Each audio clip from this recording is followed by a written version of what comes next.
नमस्कार, मी आरती गुप्ते. अभिवाचन आरतीचे या माझ्या चॅनेलवर तुमचं सर्वांचं खूप खूप स्वागत. आज मी तुमच्या समोर एक सुरेख रचना सादर करत आहे. कवयित्री आहेत वृंदा आशय उर्फ वृंदा देशपांडे जोशी. शीर्षक आहे कृष्णा तू निवांत राहा.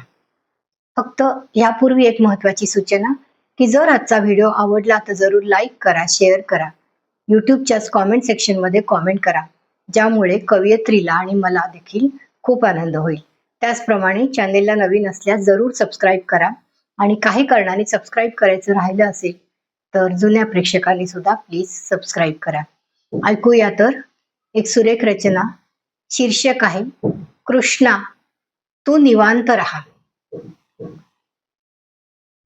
मा सरस्वती, हे विद्यादात्री, तुला सांगते स्त्रीचं वास्तव सत्य. तिला म्हणतात कोणी देवी, कोणी गृहमंत्री. नवरात्रात तर देवी म्हणूनच पूजली जाते कुमारी. नंतर आयुष्यभर होते ती फक्त बिचारी. अपेक्षित असतं तिच्यामुळे फुलावं घर, डोलावं कार्यालय, पण ठरलेल्या साच्यामध्येच तिनं ते फुलवावं, डोलवावं. नको असतो कोणाला तिचा नवीन धुमारा.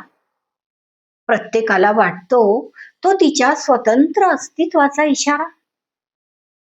आणि म्हणूनच तो नाकारला जातो सातत्याने सर्वत्र, घरादारात, अंगणात आणि कार्यालयातही.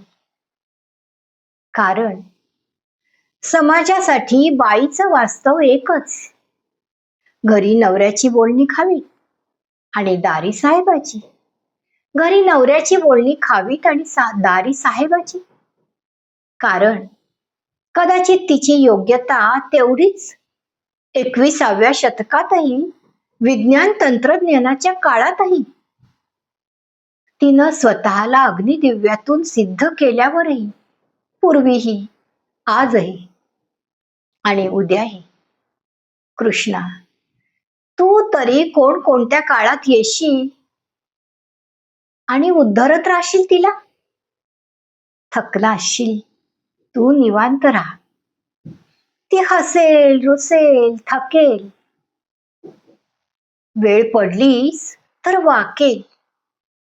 पण सगळ्यांच्या तक्रारी तुझ्याकडे करणारी ती तुझी तक्रार कोणाकडेच करणार नाही पहा.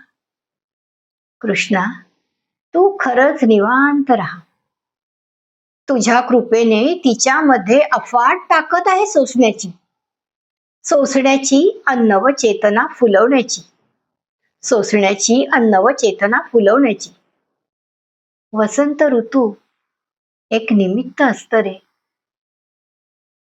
धन्यवाद. कवयित्री आहेत वृंदा आशय.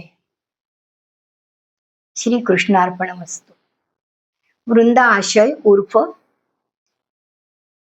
वृंदा देशपांडे जोशी आणि सादर करती आरती गुप्ते.